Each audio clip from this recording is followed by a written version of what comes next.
Hi, I told you guys in my last video that today's video was going to be a little bit different for two reasons. One, I got the feedback that some of you might like to hear a little bit more about my personal journey. And two, my daughter has been complaining that when I do my educational videos where I'm talking straight to camera, that they don't sound like me. So they don't sound like the way that she's used to hearing me. And so I was curious, how different is it if I'm less prepared?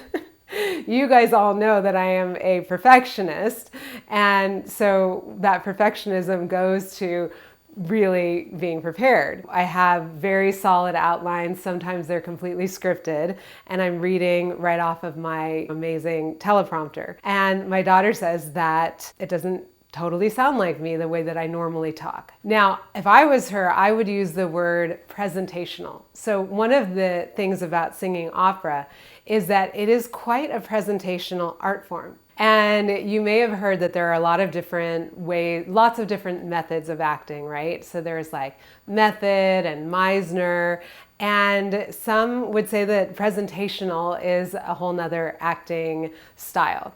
Back in the day, you might say that Laurence Olivier was more presentational, while Marlon Brando was method. And it's kind of like, are you looking at it from the inside out, which is like emotional character and that drives the exterior, or is it outside in? So outside in is going to be more like your costume and the way you walk and your mannerisms might feed into your character and then bring you to the emotions. So I don't necessarily say that one way is better or worse than another, especially if you're doing them really, really well. I mean, Laurence Olivier was one of the most successful actors of his time. But I do know that opera itself has a tendency of making people be more presentational. And that's because we're juggling so many different things.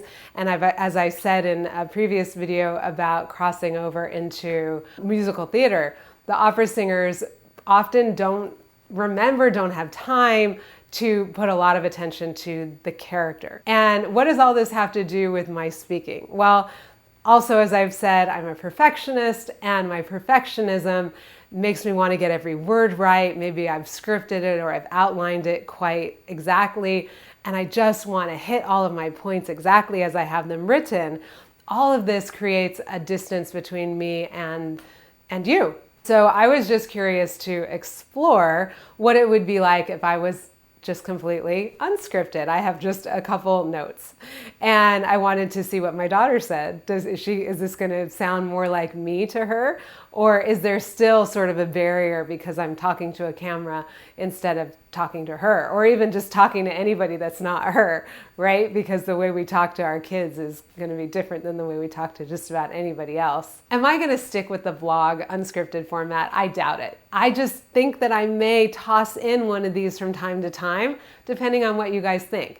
I know that I love that preparation that I put into preparing the videos on the specific topics that are all about helping you with your mindset, with your marketing, with your monetization. These are really, really important things, and researching and planning and scripting those out or outlining them, that makes me feel confident, just the way that I talk to you guys about showing up at auditions. The more prepared you are, the more confident you're going to be. However, tossing in a vlog style from time to time, I bet I'm going to get more confident in this too.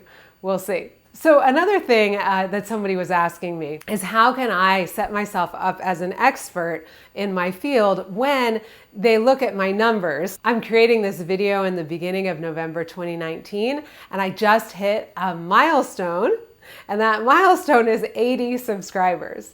So to me, that's amazing, right? There are 80 of you out there who, from time to time are checking out these videos or are interested enough to subscribe. And I know that at least 20 of you are close friends and family, but then there are more of you that are coming from time to time that I don't know personally, or I've only met recently over on Instagram. And it thrills me that I've hit this 80 threshold, 80 subscriber threshold. But is that a big number, in the scheme of YouTube? Not so much. So, and over on Instagram too, I started at 0 and I'm now over 1,000. I'm proud of that, but that's not 10,000. I don't have the swipe up feature. there's a lot of growth left to do, which is also exciting and part of this whole journey. But this particular person was saying, so how can I be an expert or how do I feel about my numbers being small? And what I have to say to that is that I have 30 years of experience with singing. And so, yes, I'm completely new to the online world. I was one of those late adapters, shall we say, in the Gen X generation. I mean, I think Gary Vee is Gen X too, so I have no excuse. But I was a late adapter. And so here I am jumping in with, diving in head first and saying, hey, over time, I expect to build an audience because I do have value to share with you. And I absolutely want to help you with your singing and with your singing careers. So why am I doing this? Why am I putting myself out there in such a massive way? It's because I finally realized that my own technique was good enough, that my own singing and performing were good enough, and yet I still had trouble being cast all the time. And why is that? Because auditions are not the best way of getting work. They're one way, they're an important way, but they're not the only way. And what ends up happening is that because we singers show up for audition after audition and we don't book a job, or we book one out of every 50, just like they say on job interviews, it's the same thing. It's just that singers and actors have to do the job interview, on the, you book a job, maybe that job is only a day if you're an actor, or 2 days. You're continuously going to job interviews. And so that's rough. And so what ends up happening is that systematic rejection starts to make us believe that we're somehow not good enough, that we don't deserve to have, sustainable incomes. And when I finally broke through that limiting belief for myself, I just thought, I've been helping singers with their singing for so many years. I just really want to help you. Really, really, really want to help you break through that poverty mindset. That is what I'm so passionate about. Yes, I am passionate about helping singers to claim their greatness, both through the sound and the singing itself, but also through creating opportunities for you guys to show up and be heard, which is what I am doing here on this platform for myself. I'm showing up and I am creating the opportunity for myself to be heard.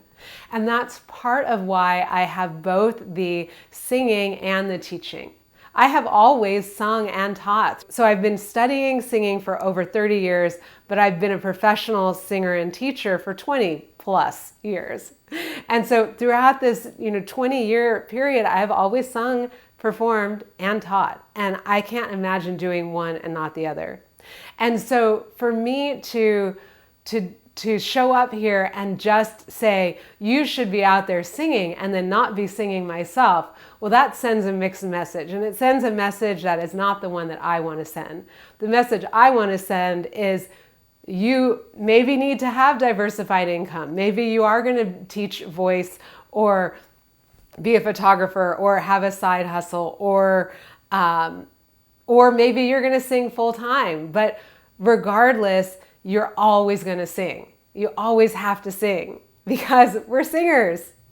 And so many, I believe, so many of you are not showing up on a platform like this or on Instagram really sharing your singing because there's still that sort of deep-seated I'm not good enough going on. And so what I'm saying is, look, I'm showing up. Sometimes my music videos are great. Sometimes they're not so great. Sometimes there are even mistakes in them.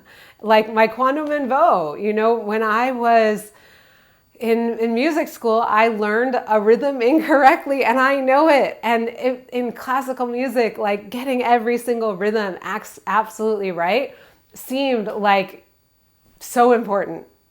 And now I'm like, you know what? I know a lot of you are going to really enjoy that Quando Menvo, regardless of the messed up rhythm that only a conductor, perhaps, or another soprano who sings this song would actually notice.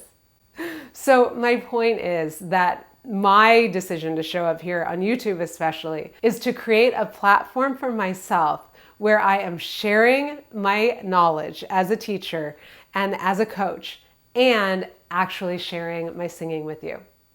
So I hope this was an interesting experience. I'd love to hear what you think about this style, the vlog versus the more prepared, and also in terms of the way that I'm connecting with you. Does this feel more natural? Does it feel the same? Is there something gained? Is there something lost? Let me know in the comments. In my next video, I've already got it planned out, and it's all about auditions. We're gonna have actually a series probably in a row. The first one is gonna be practical tips.